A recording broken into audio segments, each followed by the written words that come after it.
Joe. Hey. What's this all about? Well, we have a problem, and it's a very big problem. And unfortunately, most people aren't aware of it. It doesn't matter what your personal views are, your politics, your religion, or where you are. And once you see the problem, you can't unsee it. It's like a one-way door. But thankfully, we also have the solution. And it's this solution that I'm so passionate about sharing. And it's what makes me just so optimistic for the future. The challenge I find, though, is how can anybody fully value a solution unless they understand what the problem is? And so I put this presentation together for some friends, and it assumes no knowledge other than just being a human being with some life experience. And they encouraged me then to make this presentation into a video so I can share it with everyone. So I hope you enjoy.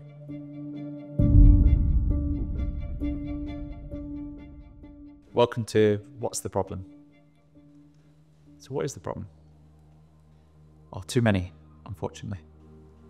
I probably could have written twice as many things down on this slide.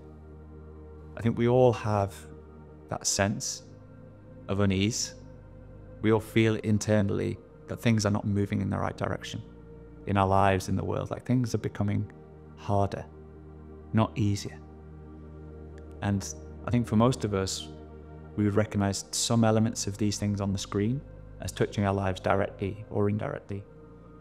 And what I'm here today to show you is that all these things may seem unconnected, but they're really not.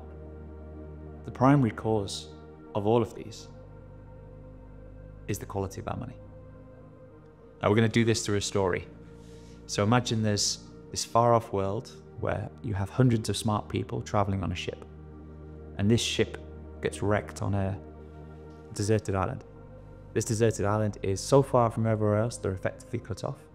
But the island is resource rich. It has everything they could possibly need to rebuild society. But because these people have come from an advanced civilization, they know exactly where they're ultimately going to get back to. But now they're starting again with nothing. What's also clear is that they need some way of trading with each other once they start to rebuild. So they prioritize deciding on what to use for their new money. And suspend your disbelief slightly further in that they have, despite not having anything, the ability to create whatever monetary system they want with whatever characteristics. So the first question they need to answer is, what makes good money? And there are 7 things. So these guys have the ability to create whatever they want. So instead of just creating good money, they create the perfect money. And the perfect money is scarce, which means it has a fixed supply forever, and is instantly and costlessly verifiable by everybody. So if everybody can check it whenever they want at no cost, then you can verify for yourself that nobody's creating any extra. It needs to be portable, so you can effortlessly move and store it with negligible costs. It needs to be divisible, and the perfect money would be infinitely divisible. It needs to be durable. It can't rot or go off. It can't deteriorate. So the perfect money exists forever. It's fungible, which means every piece is forever the same as every other piece. It needs to be acceptable. So everyone, anywhere, can both send and receive. And the really important one is it needs to be censorship resistant. You hold it yourself. Nobody can take it away from you without your permission, and no one can stop you sending or receiving it. So this is great. They decide on perfect money. But then there's a disagreement. 2 leaders emerge from within the population. The first, Satoshi, he says, well, given these are the characteristics of perfect money, that's going to be true today, true tomorrow, and true forever. So we should lock them in, you should never change. Whereas Fiatello, he says, well, I get that. I get this is the characteristics of perfect money, and I totally agree. But what if there's an emergency? What if we need to change something? What if the people we put in charge of our money feel like it's not working and need to make an adjustment? I think we should have the perfect money, but we should also have a big red button, which allows someone to press it and change any of the characteristics if we need to. Of course, no one ever will, but just in case. This becomes an irreconcilable disagreement. So a fairly drastic solution, but they build a huge wall right down the middle of this island. And on one side, they create the currency called Satoshis, which is perfect money always. And on the other side, are Fiatellos, which is perfect money, but with the options changing. Now this wall is so big, it cuts off the communication and the trade between both sides on the island. So effectively, they're cut off from one another. So to begin with, nobody has anything on either side of the island. So everyone's starting from zero. And initially, people have to be self-sufficient. Each person is fishing for their food, cutting down trees for the wood to make fires, and also for houses, and then they're also building their own shelters. Now, even though they have perfect money, there's very limited trading here because people are working hard just to satisfy their day-to-day needs across all of these goods. But people are different. Some people are better at some things than others. And so people quickly realize that if I spend my time focusing on the things I'm good at, I'm reducing the amount of time I spend on things that I'm poor at, then I can contribute more to society. I can increase the amount of goods I can provide to society in the same amount of time as the average person. So the woodcutter spends all his time now cutting down wood. He stops fishing, he stops building shelters. And because he's spending his time cutting down wood, he increases the quantity of wood available to everyone else versus 3 people spending a third of their time each, because he's good at it. And not only does the increase in the quantity of wood available reduce the price of wood for everybody on the island, the quality is also high. He's better at doing it. He produces a higher quality output. So prices fall and quality increases. And not only that, he's not the only woodcutter. There are multiple woodcutters. So they're all competing to supply wood to everybody else. And they're competing at price and in terms of quality. And now what happens is, because the woodcutter needs other goods to survive, he has to sell the wood to buy fish, he has to sell the wood to pay for the services of the home builder. So now everybody is actively trading in this perfect money. Now, because processes continue to improve, the woodcutter can now satisfy the needs of the rest of the population for wood in a smaller amount of time. He can then take that time and think about his own processes, his own innovations. Maybe he can make cutting down wood even more efficient. And if he does that, it drives prices lower. It drives quality higher. Maybe he reaches the end of his innovation within his woodcutting and then uses the excess money and excess capital he has to invest in other people. Maybe he lends it to the fisherman, who then builds a boat to increase the amount of fish the fisherman can catch for everybody. So what happens over time in a free market with perfect money, prices go down forever and quality goes up forever. So what people see on both sides of the island is that the purchasing power of their money starts to increase. Goods cost less tomorrow than they do today, so the price of tomorrow is lower. The purchasing power of both currencies is increasing at about 3% a year. And this lifts the quality of life. Life becomes cheaper and cheaper over time for everybody, not just those people who are most productive in society. But the key thing is the money itself is becoming more valuable over time. That is, until these guys come along. So now, because the society is growing and the population is growing, both sides of the island elect a government.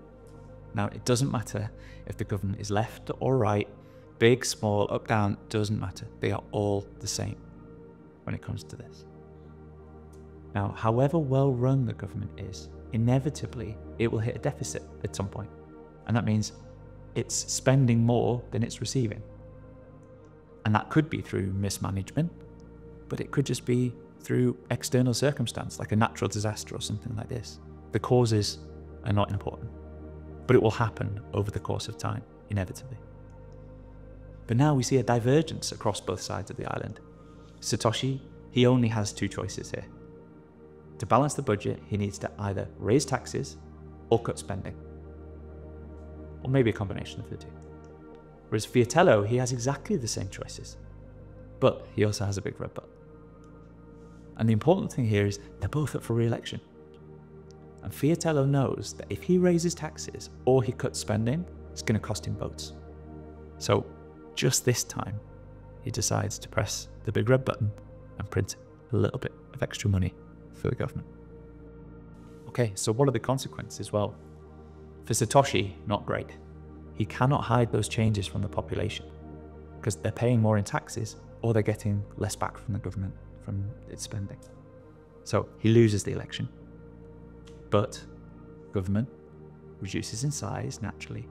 So now overall, the efficiency in the economy is increased, but not only this, the social balance is improved within the economy because people now realize there is no free money. Taxes need to balance spending. But the important thing is prices continue to fall and quality continues to increase. Now for Fiatello, great news, he gets re-elected. And to start with, it's consequence free. Like he thinks this is the greatest thing ever. I get re-elected and there's no downside. But something's changed. So what's happened? Fiatello's pressed the big red button, which has printed some money for the government, which has debased the currency. So what does that mean? He's increased the amount of money in the economy overnight. But he hasn't increased the amount of goods and services available in the economy overnight. So now there's more Fiatellos washing around compared to yesterday for each piece of the goods and the services. And this has three major impacts. The first is a distortion of price signals. The second is that it increases input costs for businesses. And the third, it leads to asset inflation. And that first one, distorting price signals, well, prior to Fiatello pressing the big red button here, all price changes in the economy were purely a function of demand and supply because this was a free market with perfect money. But what's happened now is that money has entered the economy not to everybody equally or even in proportion to the amount of money everybody holds. The money has entered the economy via the government, and it enters via the government into the accounts of companies and people connected directly or indirectly to the government. So what Fiatello starts to see is price increases in certain parts of the economy. So the signal to everybody else in the economy is that there's an imbalance of supply and demand just in these sectors. So you see a misallocation of capital by the entrepreneurs in the market caused by the money printer. But not only that, it's human capital. It's smart people, it's active people who are trying to be productive, get sucked in closer to the government and not servicing the rest of the economy. The second is that business input costs increase. Now, every single business in Fiatello's country has at least a human being and some raw material inputs like energy or even some harder raw materials. Now, because the costs of these things have gone up, these businesses now need to try and change something about their product to maintain the small profit margins that ensure that they can continue in business. Now, the first and most obvious one is just to pass on the price increase to the customer. The second is to keep the price the same and the quality the same, but just shrink the product. So instead of having 100 grams, it's now 90 grams, but for the same price.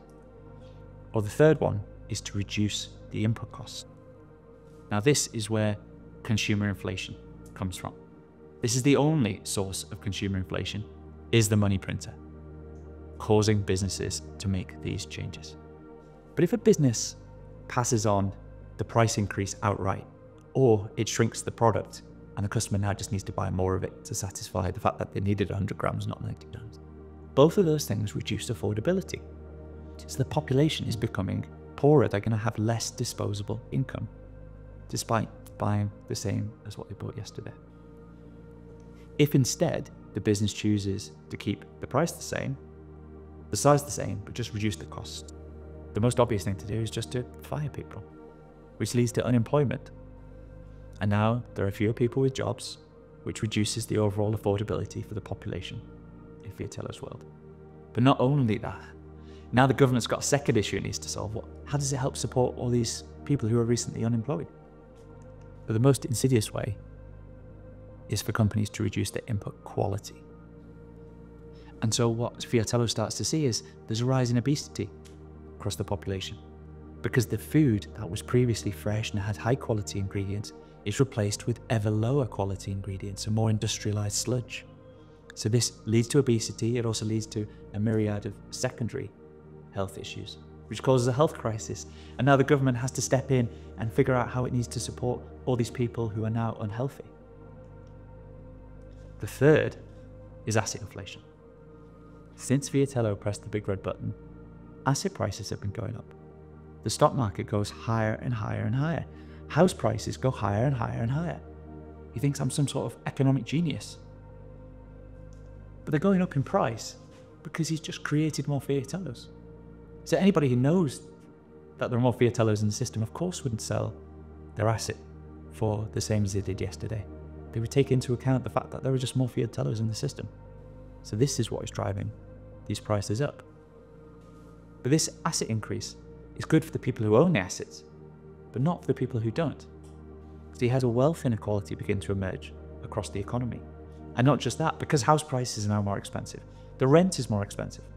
So he sees increased levels of homelessness. And this increased levels of homelessness, guess what, require more government intervention to try and deal with. And now asset prices are flying, the stock market's on fire. The prevailing perception across the population is, why would I not invest? Why would I just keep the money?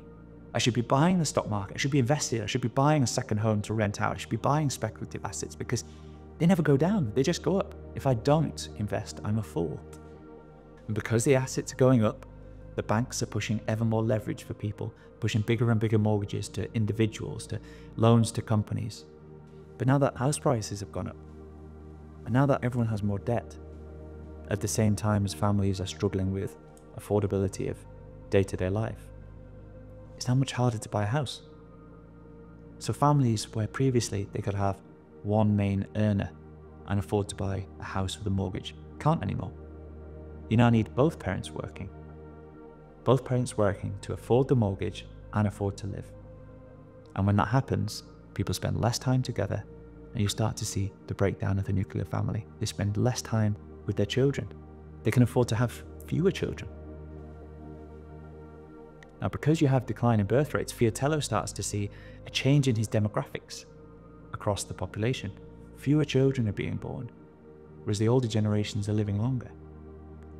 And he now starts to realize that the promises he made to these older generations about being able to retire at a certain age or having a good quality of life or defined income in their retirement can't be delivered upon. For those not lucky enough to be able to buy a house, who are maybe stuck renting. Whereas before, they could think about renting the same place for 3 years or 5 years because the rent goes up too much every year. So now they're thinking about 1 year, maybe 2 years. You're planning less for the future. Maybe you're putting off getting married, putting off having children. You start to prioritize today at the expense of tomorrow. People see that they're saving their Fiatellos never gets them anywhere because the asset prices are going up too quickly. They'll never be able to buy a house. So if you never be able to buy a house, then prioritize living your best life and going on a holiday and spending more, enjoying yourself. But for those not fortunate to be in this position, for those that every day is a struggle feeding themselves and their families, housing themselves and their families, they're stuck on a treadmill of decline. Now, every day is harder, which leads to a growth in addiction, various forms of addiction, including opioids across Fiatello's island, which leads to yet more of a health crisis and yet more intervention from the government. And all of this leads to a mental health crisis across the population. And now the government finds itself in a position where, because it's pressed the big red button, it's created a whole range of secondary issues that now it needs to step in and try and solve. And because it has to step in and try and solve these things, it means the government needs to divert more capital to these areas of the economy, which again is a greater misallocation of capital, which pulls more entrepreneurs into the wrong parts of the economy through the distortion of the price signals. And between the increased leverage in the economy driven by the banks and the misallocation of capital, it sows the seeds of the next emergency. And Fiatello has only one choice, and that's to press the big red button again. And now he's starting to realize that actually this wasn't consequence-free. But now he's lurching from crisis to ever bigger crisis. He presses the big red button, which debases the currency, which leads to bigger government and more involvement in everything. And now not only is the government bigger, but the government has spawned a series of parasitic industries attached to it. Big Pharma, who are increasingly involved with the government to try to deal with the symptoms, but not the causes of the various health crises. Never incentivized to actually cure a patient, just to treat them long term, because a healthy customer is a lost customer. Big Food pushes for ever lower food standards across the economy. The military-industrial complex pushes for ever greater spending on defence, both at home and on foreign shores. Wall Street are up to their eyeballs in debt and now so leveraged that the government wants to protect them. They can't be allowed to fail, because if the banks fail, the population loses their money, the government falls. The government also continues to make unproductive investments. Investments trying to deal with the secondary issues it's created, but also investments driven from whatever political ideology the government has. And all of these things are effectively now crony corporatism. It's very hard to see where the government ends and these industries begin. The success of the government is deeply intertwined with the success of the industries. These industries start to ask the government to become regulators. You need to regulate us to protect the public. But this regulation, all it does is make competition harder. The 1, 2, 3 companies in each of these areas are now very, very close to the government. They supply the people for the regulator. When the regulators end their tenure, they go back and work for these companies. It stops smaller companies coming in and competing with them to then supply the government on better terms or with higher quality product. So quality starts to decline and prices start to rise, which of course is great news for these companies because profit margins go up. What happens then is the media gets captured. The government is teetering to maintain social stability. It's now protecting these industries at the expense of the population rather than the other way around. And because of this social balance that it needs to maintain, it can't allow free speech, dissent, alternative opinions, or questioning of anything that undermines the legitimacy of the government in any way. Not only that, the biggest advertisers for the media companies are the companies connected to the government. So the media companies increasingly don't want to upset their advertisers. And when you have a captured media and a military-industrial complex fomenting strife on foreign shores, you get the creation of the forever wars. And the wars themselves are actively supported by the Fiatello population because all they see in their media is that we have to do this because it's the right thing to do. And between the forever wars and the banking system bailouts and the excessive debt, it leads to the next emergency, but this time it's just so much bigger. And the only choice he has is to press the big red button again. But this time it's different. It's a massive erosion of trust. Every time he presses the button, more and more people become aware of what is happening. And this goes round and round and round until something breaks. And now Fiatello's starting to get quite worried. So what's happening to the money? Well, instead of increasing 3% a year in purchasing power, he's now losing 7% a year because he's printing 10% a year of extra money. And not only that, he's undermining the productivity in the economy by distorting all the price signals. So what happens to the Fiatello Island population? Well, the poor, who are on fixed wages, have very low income security and no assets. They can't win. They just get poorer every single year. For the middle earners, who have fixed salaries and mixed income security, they're not the first to be fired. They often have a home, but they can never sell the home and realize any gain because you've got to live somewhere. If you sell one home, you've got to buy another home. You might have some investments, but they are becoming the new poor. Well, surely the wealthy are doing well. Their income is largely from asset yields, from operating businesses or investing. Their income security is high because they can't get fired. But for them, it's death by 1,000 cuts. They see their wealth as a number continue to increase. But they feel like they're getting poorer. Life continues to get harder. And that's because the rate at which they're earning money, their yield on their assets, is below the rate at which Fiatello is printing money. So they're slowly having their wealth siphoned away by the politically connected. Those that are government funded and have fully insulated income security. And perversely, their income goes up and becomes even more valuable as society continues to decline because the government needs more and more intervention. And it's really just industrialized theft at this point from everyone else in society. But now so much time has passed that the wall down the middle of the island starts to crack. And it starts to crack in such a way that both people and money can start to flow from one side to the other. So on the one side, you've got the Satoshis increasing their purchasing power at 3% a year. On the other side, you've got the Fiatellos that are losing 7% purchasing power every year. So what happens? Why? What Fiatello starts to see is that money and people start to leave because they don't trust their ability to save using Fiatellos. They want Satoshis. Okay, so this sums it up. On a Fiatello standard, your money is stealing from you. Whereas on a Satoshi standard, the whole world is working 24/7 to increase your purchasing power.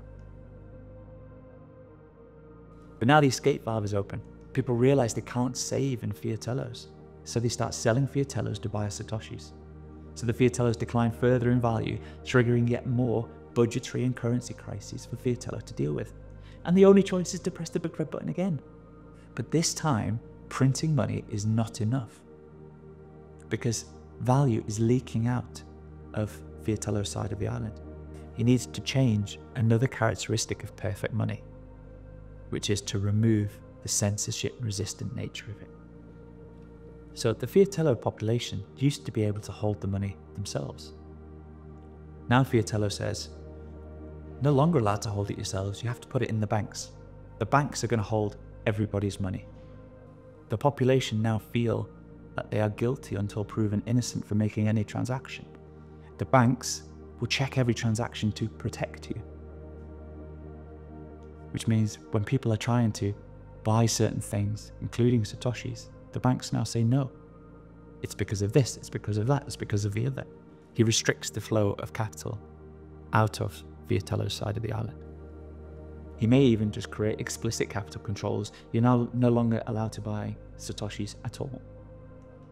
But people always find a way, and more people are waking up to what's happening, and the cycle continues. But the important thing is the wealth and the people flee to the uncorrupted money. And now Fiatello is beginning to really panic. So where does it end for Fiatello? Well, if he's lucky, with sustained inflation, allowing the government to inflate away its debts and slowly siphon away the wealth of the public. This may even border on hyperinflation. I say lucky because it's very hard to do that and maintain social cohesion, and something is likely to go wrong. It will definitely be asset seizures. Now that all the money is held in the banks, one day Fiatello will decree that we're all in it together, and the banks will hand over a proportion of that capital to the government. Just like in Cyprus in 2013, if you held over 100,000 euros in the bank overnight, 45% of that went to the government. The public was effectively bailed in to bail out the banks and the government from their own mismanagement. It also happened in the US in 1933. They made gold holdings for the individual illegal. And this lasted for almost 40 years. If you held more than $100 of gold and you were caught, $10,000 fine or 10 years in prison. And this is when $10,000 was a huge amount of money. Fiatello sees a rise in political extremism on both ends of the spectrum. The government never explains to the population where these problems are coming from. They don't tell them it's because of the money printing via the big red button. They control the media. The government is protective of itself. They don't tell the population the truth. They don't help the population join the dots. They don't explain the link from the big red button to the issues. They blame it on the greedy businessmen, or the billionaires, or that foreign dictator, or this or that. And then what happens is people ask for more help and more support from the government to deal with all of these issues, until the only solution is the government's involved in everything. So at every step of this journey, the solution to all the problems has always been more government involvement. And so the people see these problems and vote for more government involvement to solve them. Or something worse. But in all scenarios, people want to hold Satoshis and not fiatellos. So if we go back to that list of 7 characteristics of perfect money, Fiatello only changed 2 of them. The other 5 are still exactly the same. And look where he ended up. Now, the reveal. And some of you may be slightly ahead of me here. The US dollar is just a terrible version of the fiatello. So the US dollar is corrupted on the same 2 key issues that the fiatellos were, but on the other 5 it's materially worse as well. In terms of portability, it's easy to carry, easy to pay, but it's not great for merchants. You pay instantly, but the merchant doesn't get the money for multiple days, and that's if there was no fraud or chargebacks. It's divisible, but only to a point, and removes the ability to do microtransactions, which will unlock potentially completely different economic models. It's durable in digital form, but we have cash component, and that cash component is constantly undermined. The notes are reprinted in terms of design every 15 or 20 years, so there's no ability for an individual to save outside the banking system. If you put notes under your bed or under the floorboards and leave them 25 years, they're worthless. Those types of notes have gone out of circulation. So you need to take the notes every 15 or 20 years to the bank, hand them in, and get new notes. They re-centralize everything periodically, out of choice. They're fungible, which means every dollar is the same as every other dollar until it's not. Some countries around the world have already introduced what are known as CBDCs, which are central bank digital currency. But effectively, it's programmable money. A specific dollar may have an expiration date. You need to spend it before this period of time elapses, or else it disappears. Or a dollar may have only specific use cases. You must spend this dollar on X or Y, or you must not spend this dollar on A, B, C. The dollar is very acceptable around the world, but you can't pay for it everywhere. And typically, most national currencies are only acceptable in their own country. And the US has a major fiatello problem. This is the budget for 2024, the budget, not the actuals, which of course were worse. But deficit of almost 2 trillion on a spend of just over 6 trillion. That's a loss in 1 year. Now, to put that in context, they'd have double the amount of individual income taxes for everybody in the US just to balance that. And on the cost side, they can make some improvements, but there are some key things there you just cannot remove, like the debt interest. And the consequences, well, this is a chart of the amount of money in the system in dollars and the amount of debt issued by the US government over time. Now, I've labeled 1971 on here because that's when the US came unilaterally off the gold standard. Prior to 1971, you could give your dollars back and receive gold in return. Nixon took the US off the gold standard and every currency in the world followed. And since then, it's allowed the US to print unlimited amounts of money to satisfy its own needs. And the red chart on the left-hand axis shows that amount of money is now 22 trillion. And on the right-hand side, you've got the US government debt, which even a month later, this chart is now out of date. It's now 36 trillion. And this doesn't include the unfunded liabilities, the amount of money the US government has committed to pay at some point in the future through Social Security, Medicare, and Medicaid. But it hasn't had to write the check yet. Now, depending on how you calculate that, it's between 50 and 200 trillion on top of 36 trillion of debt. The only way to solve that is more money printing. So the money printer is systematically destroying the purchasing power of the dollar. Now, you may think I have something against the dollar. I absolutely don't. The dollar is the best that we have. I would love to be able to use the dollar, as would the vast majority of people around the world. But unfortunately, most people just aren't as lucky. This is the performance of all the other currencies versus the dollar over the last 10 years. Some have near enough disappeared completely, and some absolutely have. They've ceased to exist. The people who saved their economic energy in those currencies have seen them vanish. The unfortunate reality here, as the wonderful Lynn Alden repeatedly says, is nothing stops this train There is no way out for governments. The only solution is to keep pressing the big red button.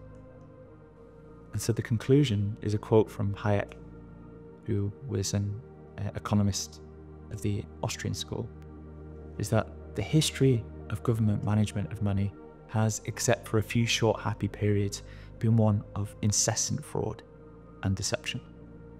And he said this in 1988. Now, that would all be pretty depressing if there wasn't a solution, but thankfully there is. The only solution here is the separation of money and state. The government cannot be allowed access to a big red button. And Hayek again, and this time the quote's from 1984. I don't believe we shall ever have good money again until we take it out of the hands of government. We can't take it violently out of their hands. All we can do is, by some sly, roundabout way, introduce something they just can't stop. Brilliant quote. So I hope now, with these links between the big red button and the money printer and all of these issues that we see in our lives today, that it's now much clearer that if we can fix the money, we'll fix the world. And the good news here, and this is the best news, is that Satoshis are real. And even Fiatello is now a convert. The solution is Bitcoin. One Bitcoin is 100 million Satoshis, in the same way that $1 is 100 cents. Now you may feel you know about Bitcoin already because of something you've been told by friends or you read in the media. I would encourage you to start again. When we derive our information from media or people who have derived their information from the media, and that media is connected to the people who own and benefit from the money printer, it tends not to be necessarily the most accurate information. So don't trust, verify. Come to satsversusfiat.com. We've set up a website which helps people get up and running. If you're just getting started, maybe even never heard of Bitcoin before, come, sign up, and we'll send you some information so you can learn about it for yourself and make your own decisions about Bitcoin. If you're further along and maybe even call yourself a Bitcoiner already, then amazing. This is not a commercial enterprise for me. This is a charitable one. And so any support from within the Bitcoin community or further afield, I would love to receive. If people want to give this talk themselves to their friends or just share it more broadly, or even volunteer to give a presentation as part of our group, then just get in touch. And the third one is inviting us to speak. We want as many people as possible to see this presentation because the information contained within it about what the problem is so important. So we'd love to speak. If you have us at schools, universities, industry conferences, events, or even at workplaces if people are interested to learn more. So please just get in touch. Here's the QR code which will take you directly to the website. Alternatively, if you are on X and want to come and say hi and join the conversation with us, then please do. Firstly, thank you for watching. I hope you enjoyed it. Please share this with anyone you care about. And if there's one thing that you take away from this, is I hope you will remember that if we fix the money, we'll fix the world. Thank you.